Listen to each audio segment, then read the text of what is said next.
Boa noite.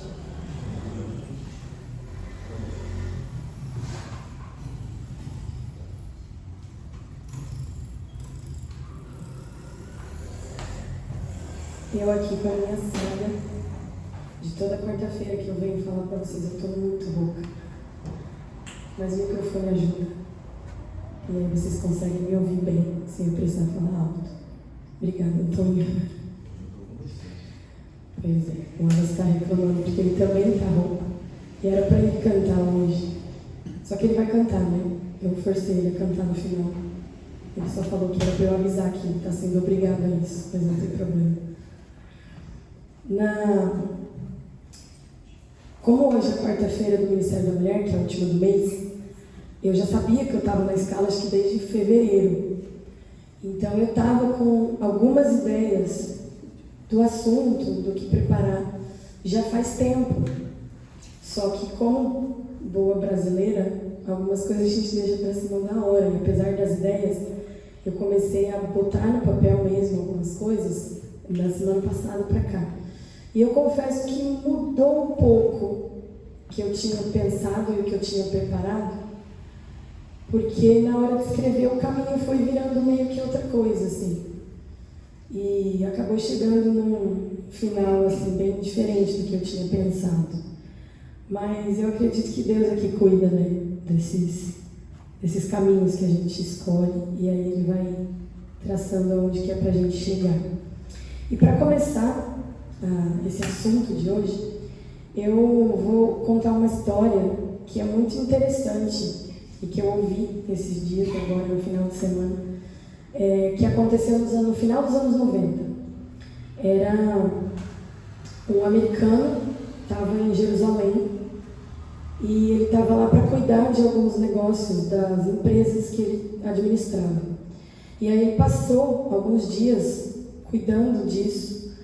E quando chegou no final de um dos dias que ele estava lá, ele foi até uma pizzaria, daquelas pizzarias que você fica na fila do lado de fora, pega uma senha, e aí quando chega a tua vez, que chamam a tua senha, você entra lá, faz o pedido, e depois sai com o pedido e come e tudo mais. E ali na pizzaria, no final da tarde, ele pegou a senha e ele percebeu que atrás dele tinha um senhor, um homem já um pouco mais velho, e que ele parecia que estava muito mal. Ele tinha aspecto de que tinha trabalhado durante o dia e estava precisando muito comer. E aí o americano percebeu isso e ele olhou e falou: olha, você está precisando comer mais do que eu, mais rápido do que eu. Então vamos fazer assim, a tua senha é depois da minha. Vamos trocar de senha, porque eu acho que a minha vai ser a próxima a ser chamada. Então, quando chamarem, você vai no meu lugar. E eu fico aqui com a tua senha e vou depois, não tem problema. E o senhor agradeceu. E realmente a próxima senha que foi chamada foi a dele. E aí o senhor entrou no lugar dele. E segundos depois que o senhor tinha entrado na pizzaria, a pizzaria explodiu. Porque tinha sido um ataque terrorista, aquela pizzaria.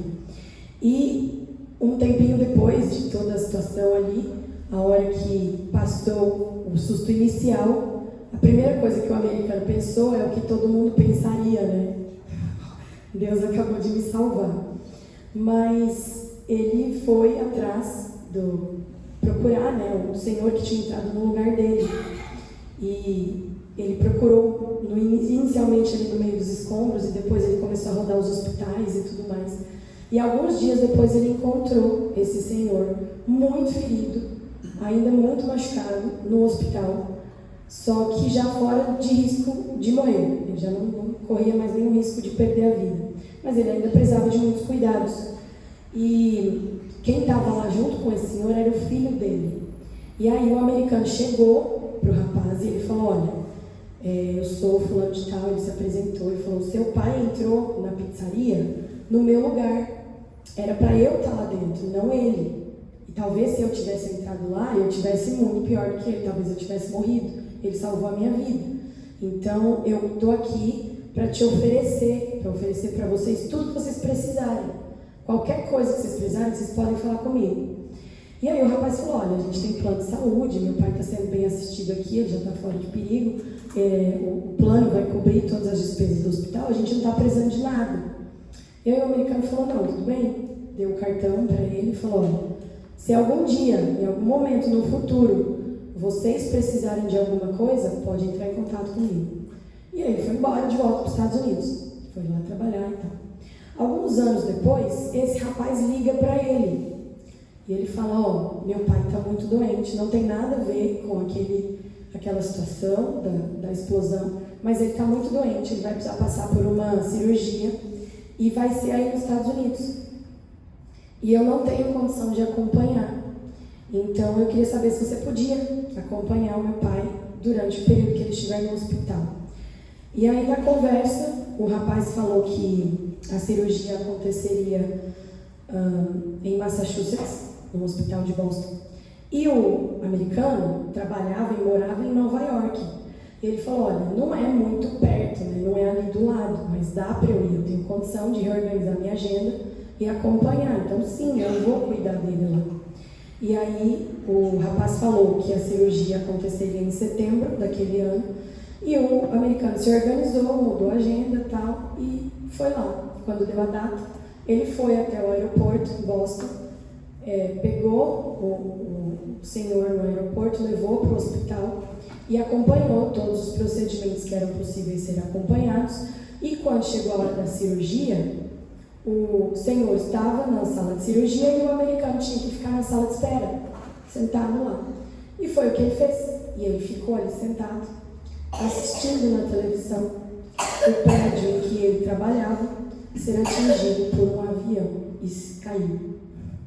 Ele trabalhava na Torre Norte do World Trade Center, que foi o primeiro prédio que caiu, no dia 11 de setembro de 2001. E é claro que naquele momento a primeira coisa que veio na cabeça dele foi a mesma coisa de alguns anos atrás. Deus salvou minha vida de novo. E o que esse homem tem, né? Qualquer um pensaria. E quando a gente ouve histórias como essa, a gente entende que às vezes Deus assina o cuidado dele por nós. Só que às vezes ele prefere que a gente preste um pouquinho mais de atenção para perceber esse cuidado. E por isso, tem dias que a gente agradece a Deus porque um carro passou a 1 milímetro da gente e não aconteceu nada. Mas, na maior parte das vezes, a gente não agradece porque o carro passou a 1 quilômetro da gente e não aconteceu nada. Só que no dia em que o carro passou a 1 milímetro ou no dia em que o carro passou a 1 quilômetro, Deus agiu para salvar a sua vida da mesma maneira. O cuidado foi o mesmo. Aquele dia em que a gente chega em casa sem que nenhum susto tenha acontecido com a gente, é o mesmo dia, é a mesma forma que Deus agiu tão poderosamente para salvar a tua vida, como o dia em que você olhou e falou, nossa, hoje Deus lembrou ali de uma maneira muito clara que Ele sempre esteve aqui cuidando de mim. E sabe o que isso significa? Toda essa situação que a gente olha e sabe do cuidado dele e às vezes não se dá conta do cuidado dele, isso significa que a gente tem uma percepção muito, muito baixa de todas as coisas que estão acontecendo ao nosso redor. Tudo que acontece à nossa volta, a gente não se dá conta, a gente não consegue perceber. Só que a gente quer muito que as coisas deem certo. E a gente vive num mundo onde as possibilidades delas darem errado é muito grande. E isso nos leva constantemente, diariamente, o tempo todo, a desafiar um Deus que pode tudo. E é por isso que eu vou repetir a pergunta que o Estevão fez pra gente no sábado de manhã.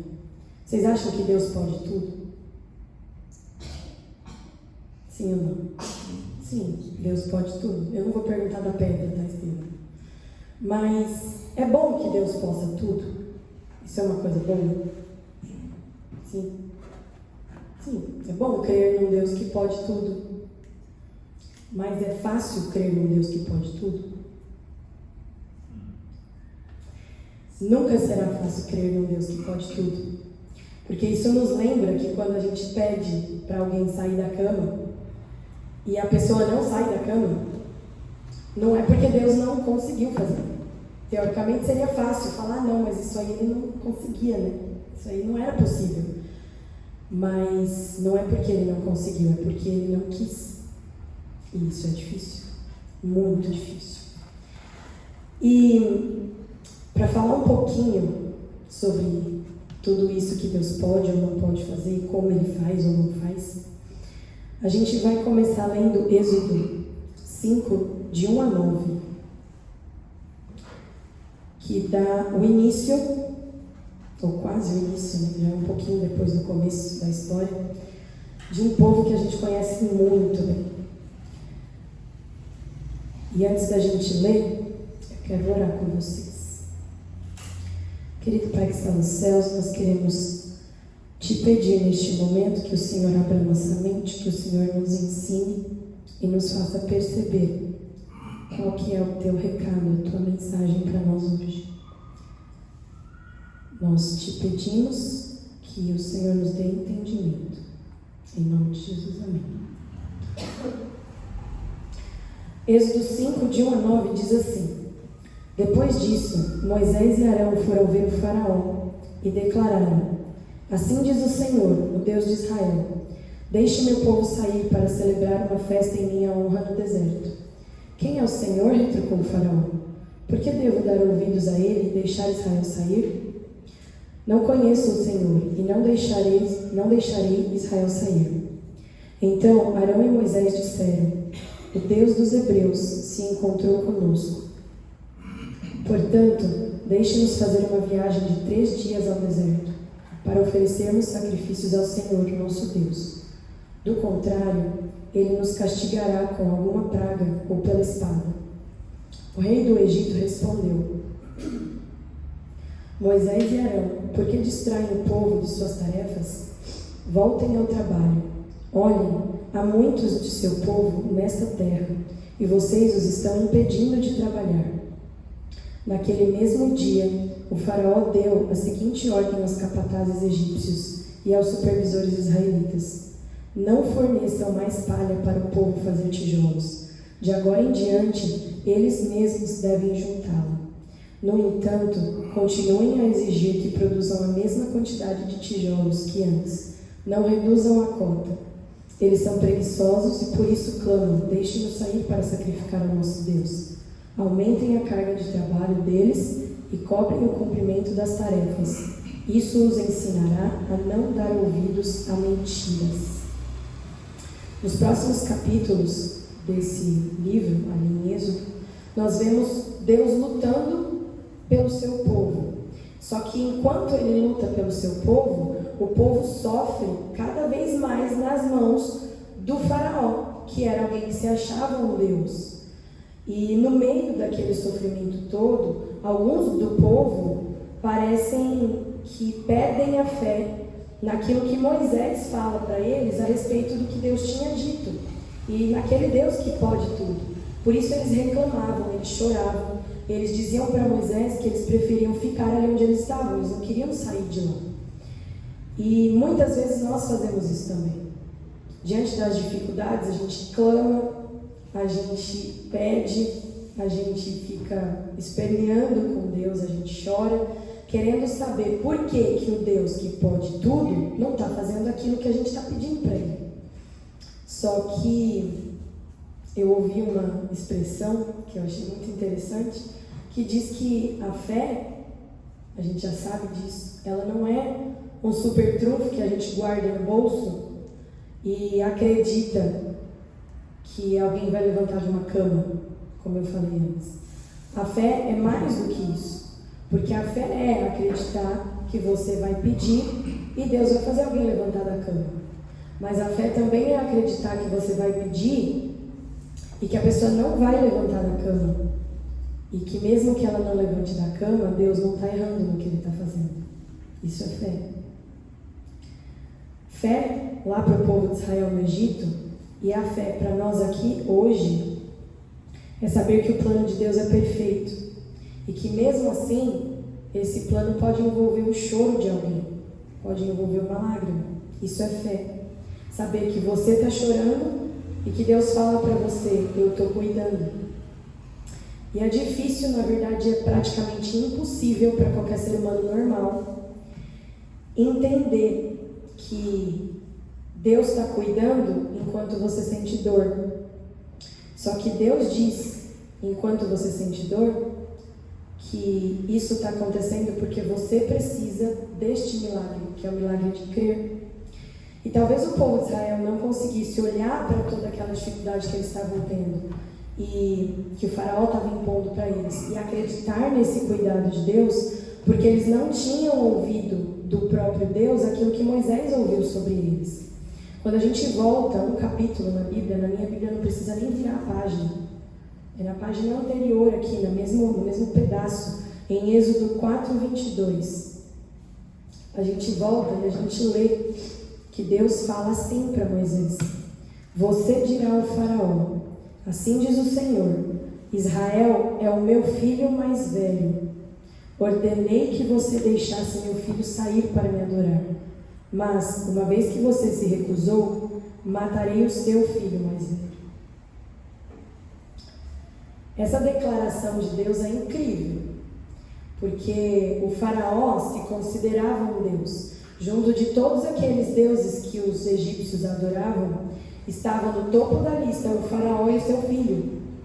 E todos adoravam aos dois, como se eles realmente fossem deuses. E ali, no pé da lista, abaixo de tudo, abaixo de qualquer inseto, estava o escravo.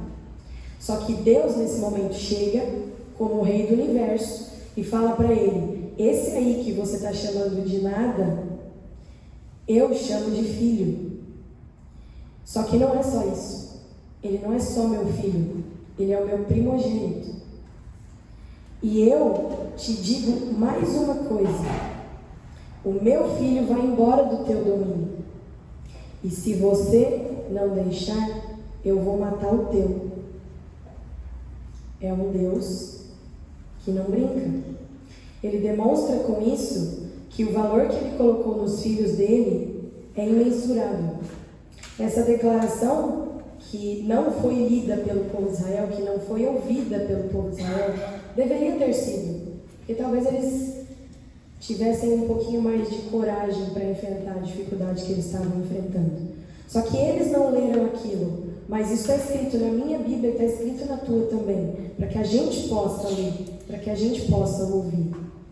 E quando a gente lê essa declaração de Deus e a gente se entende como filho de Deus, a gente percebe que Deus está falando para você: você é meu filho e eu cuido de você.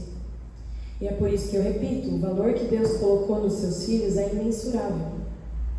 Quando Deus olha para você e te diz para você começar uma oração chamando Ele de Pai, é porque Ele não está brincando sobre quem você é. Ele não está brincando a teu respeito. Ele está falando muito sério.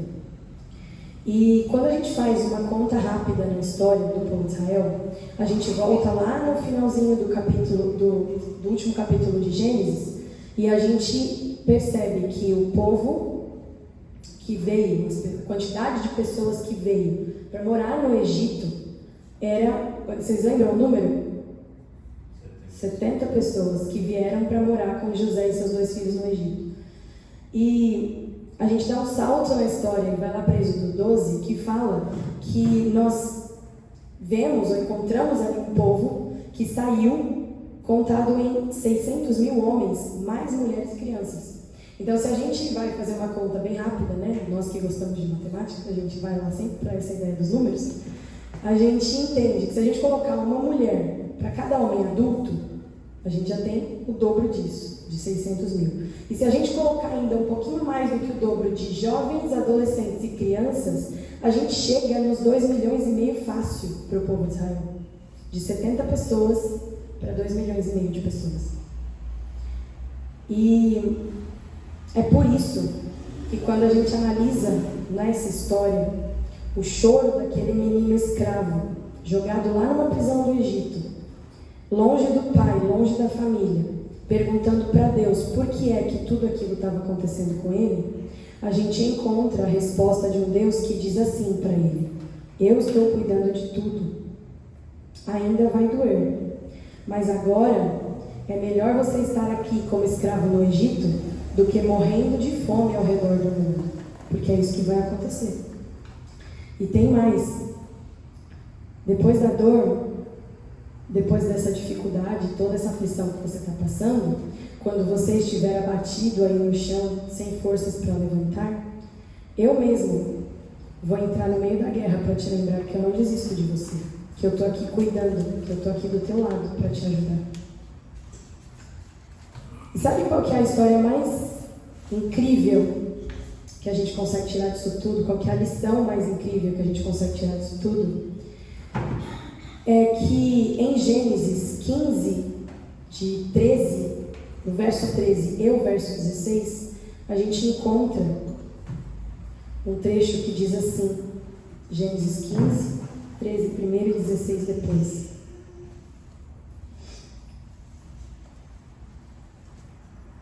Então o Senhor disse a Abraão: esteja certo de que os seus descendentes serão forasteiros em terra alheia, onde sofrerão opressão como escravos por 400 anos. E depois o verso 16: depois de 4 gerações, seus descendentes voltarão a esta terra, pois a maldade dos amorreus ainda não chegou ao ponto de provocar meu castigo. Esse trecho, Deus está falando para Abraão que todos os filhos dele, toda a descendência dele, do povo de Israel, vai sofrer por 400 anos no Egito, e que depois que eles saírem do Egito, eles vão voltar para Canaã, porque a maldade do povo de Canaã ainda não tinha acabado. Então eles vão lá para poder tomar Canaã de volta. E essa conversa de Abraão com Deus aconteceu mais ou menos 500 anos antes de tudo isso. Moisés nem existia. O filho de Abraão não existia. Isaac não existia. Jacó não existia. José não existia. Nenhum dos 12 filhos de Jacó existia. E estava lá Deus conversando com Abraão. Abraão sem filhos, e Deus fala para ele: seus descendentes vão ser afligidos como escravos por 400 anos. Sabe o que isso significa dentro dessa história toda? Que Deus nunca, jamais, em qualquer situação da história, é pego de surpresa. Deus é presciente, Ele nunca se surpreende com nada, Ele já sabe de tudo. E a gente precisa entender no coração essa verdade. Eu preciso, você precisa. Que Deus não fica surpreso com nada. Ele não se surpreende quando você perde alguma coisa. Ele não se surpreende quando você ganha alguma coisa. Ele não se surpreende com as suas tristezas ou com as suas alegrias. E Ele também não se surpreende com as suas falhas. Deus conhece tudo, do começo ao fim. Ele olhou para a sua vida há 2 anos atrás, há 10, há 20, há 30, no momento que você nasceu. E Ele sabia exatamente o que você estaria escolhendo fazer no final de semana passado. Você errou, Deus sabia. Você acertou e Deus sabia. E mesmo assim, Ele continuou fazendo planos com você, porque Deus é planejador. Toda vez que Ele faz um plano e você se desvia do plano, Ele recalcula a rota e Ele indica para você novamente o caminho que você tem que seguir. Só que tem mais. Ele só não indica a rota. Ele sabe exatamente o que é que Ele tem que fazer para que você seja capaz de conseguir seguir o plano. Porque Ele conhece as tuas falhas. Como um bom planejador, Deus leva em consideração as tuas deficiências. E sabe por quê que Ele leva isso em consideração? Porque Ele nunca desiste de você. Ele nunca desiste de mim. Como um bom planejador, Ele chama você e não os outros. Mas Ele chama você por causa dos outros. Ele fala com você e não com os outros. Mas Ele fala com você por causa dos outros. Esse é o padrão que Deus segue. Deus tirou o povo de Israel do Egito. E para isso, Ele mandou pragas para destruir o Egito. Só que antes de mandar pragas para o Egito, Ele mandou um menino para o Egito, chamado José. E esse menino foi lá para salvar o Egito, porque o padrão de Deus é esse. Antes de falar de destruição, ele fala de salvação. Foram 400 anos de escravidão, onde o povo chorava, onde o povo sofria, onde o povo levava chicotada. Só que cada dor, cada chicotada, cada suor e cada lágrima que o povo de Israel derramou era 1 minuto, 1 dia, 10 dias, 1 ano, 400 anos a mais de chance de misericórdia para o povo de Canaã, para que eles se arrependessem, para que alguém ali fosse salvo, porque Deus não desiste, Deus não desistiu deles, Deus não desiste de ninguém, porque esse é o jeito de Deus de fazer as coisas. E esse entendimento mostra para nós que nem todos os nossos sofrimentos têm a ver com a gente, nem todas as suas angústias têm a ver com você. Às vezes você não escolheu aquilo, você achou que aquilo não tinha nada a ver com o que você queria, e mesmo assim você está sofrendo. Hoje você chora e sofre, mas é o seu filho, é o seu amigo, é o seu irmão, é o seu vizinho que está sendo salvo. Você ora e pede para Deus resolver logo aquilo que você quer, aquele seu problema. E quase nunca nessa oração que você faz, Deus revela para você quantas e quais são as pessoas que estarão na eternidade por causa da lágrima que você derramou. E ainda, além das lágrimas, a gente tem que lembrar das nossas decisões. Não existe uma decisão boa sequer que você tome na sua vida hoje e que você tenha tomado na sua vida em qualquer época dela, que não afete ou influencie outra pessoa, mesmo que você não saiba. Tudo que você faz afeta alguém, de maneira boa e de maneira ruim também. Deus, ele tem um plano de salvação para toda a humanidade, e esse plano envolve você e eu. Sabe por quê? Porque ele nunca desiste. O final dessa história do povo de Israel, ela tem uma descrição incrível, que geralmente é lida e apresentada na Páscoa.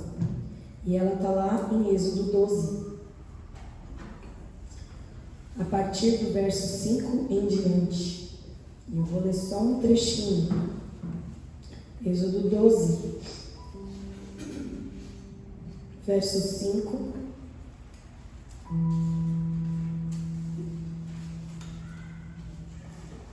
Diz assim: o animal escolhido deverá ser um cordeiro ou um cabrito de 1 ano, sem defeito algum. Guardem bem o animal escolhido até a tarde do 14º dia do 1º mês. Nesse dia, toda a comunidade de Israel sacrificará seu cordeiro ou cabrito ao anoitecer. E aí ele continua. Eu não vou ler tudo, porque é muita coisa. Mas ele continua até o verso 28, para descrever como deve ser o cordeiro que seria morto no lugar do primogênito. E dentro desses versos, do verso 5 até o 28, sabe quantos versos são usados para descrever o primogênito? Nenhum. No plano de Deus, o cordeiro morre e o primogênito vive. E da lista inteira de exigências que tem ali, de mais ou menos 23 versos grandes, nós não encontramos nenhuma exigência sequer sobre como deve ser o primogênito. Lá não diz que o primogênito nunca pode ter brigado com os irmãos. Lá não fala que ele não pode ter matado, mentido, roubado. Não fala nada. Não existe nenhuma descrição, nenhuma exigência sobre aquele que é salvo pelo cordeiro. O cordeiro morre e o primogênito sai vivo. É só isso que está escrito lá. Só que aí surge uma última pergunta, que é bem difícil de ser feita, mas é muito necessária. Se Deus é tão radicalmente contra qualquer tipo de pecado, se na Bíblia Ele fala tanto sobre ser contra qualquer quebra de mandamento, por que é que Ele não fala sobre as pessoas que fizeram tudo isso, mas saíram vivas? Por que Ele não diz nenhuma só palavra sobre as pessoas que praticaram essas coisas e saíram vivas? E a resposta é bem mais simples do que a gente imagina. Porque Ele sabe qual que é o efeito de olhar o sangue derramado que salvou o primogênito. Ele sabe que o sangue derramado causaria e causa algo muito grande no seu e no meu coração. Porque é impossível saber que nós somos tão radicalmente amados e a gente não se render a esse amor. Todo aquele que já se sentiu amado de verdade passou a amar incondicionalmente aquele que o amou primeiro. É isso que acontece. Nessa história, Deus aparece para o povo de Israel. Deus aparece em muitas outras histórias da Bíblia. Deus aparece para mim. Deus aparece para você. E Ele diz claramente que nós somos amados por Ele. E que é um amor tão grande, tão absurdamente gigante, que Ele não desiste da gente. Nem por um segundo nesse processo da vida. Ele entra no meio da guerra, quando a gente está caído no chão, sem força para levantar. E Ele diz, com muito amor, para mim e para você: eu não desisto de você, meu filho. Se apoie em meus ombros e não solta. Nós vamos lutar.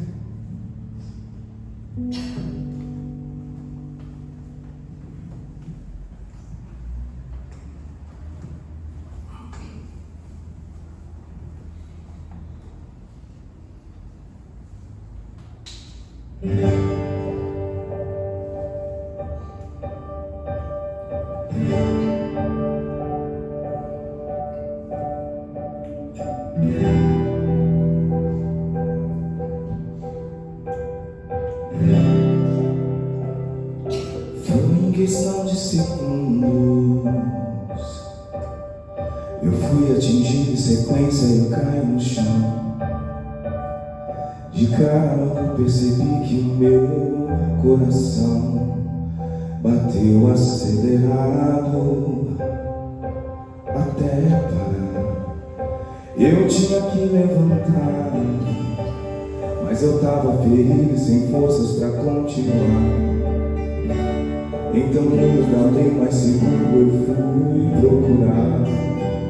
Dei 3 passos, mas com muita dor eu voltei pro chão. Mas em meio à batalha um homem apareceu e deitou pelo lado. Agitou no meu corpo e notou que eu estava muito machucado. Eu tava abatido, sangrando, com sede, com fome, com medo. E ele segurou minha mão, ficou bem do meu lado o tempo inteiro. E a cada suspiro que eu dava, ele vinha e falava: não é pra dormir. Me deu um pouco de água, um pedaço de pão pra poder prosseguir. Me disse com tanta firmeza: ninguém vai morrer, ninguém vai desistir. E ele olhou nos meus olhos com tanto amor e me disse assim: é que eu não desisto de você, meu filho. E se for preciso, eu entro no meio da guerra só pra te lembrar que eu nunca desisto de você, meu filho. E se for preciso, eu entro no meio da guerra só pra te ajudar. Se apoia em meus ombros, não solta, nós vamos lutar.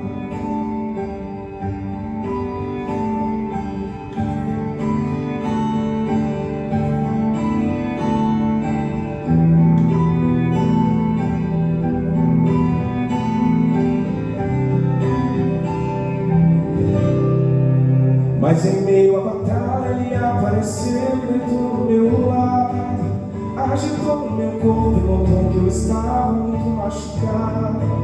Eu tava abatido, sangrando, com sede, com fome, com medo. E ele segurou minha mão, ficou bem do meu lado o tempo inteiro. E a cada suspiro que eu dava, ele vinha e falava: não é pra dormir. Me deu um pouco de água, um pedaço de pão pra poder prosseguir. Me disse com tanta firmeza: ninguém vai morrer e vai desistir. E ele olhou nos meus olhos com tanto amor e me disse assim: é que eu não desisto de você, meu filho. E se for preciso, eu entro no meio da guerra só pra te lembrar que eu nunca desisto de você, meu filho. E se for preciso, eu entro no meio da guerra só pra te ajudar. Se apoia em meus ombros, não solta, nós vamos lutar.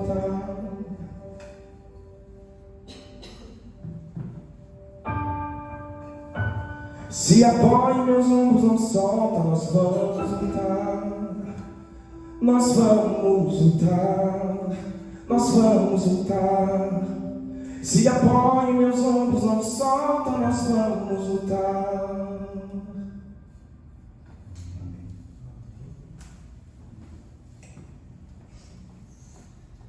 Vamos levantar para orar.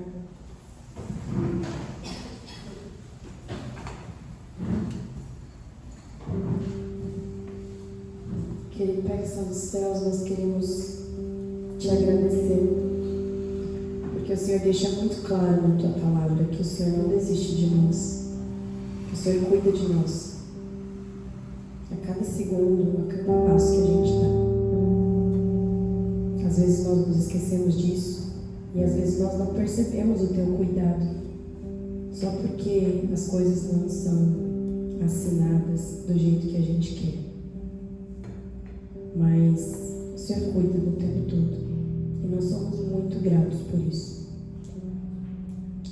Nós queremos te pedir que continue ao nosso lado e que nos faça abrir os olhos para perceber a tua presença e o teu cuidado, mesmo quando não for tão óbvio. Nós agradecemos por tudo que o Senhor faz por nós. Em nome e por amor de Jesus, amém.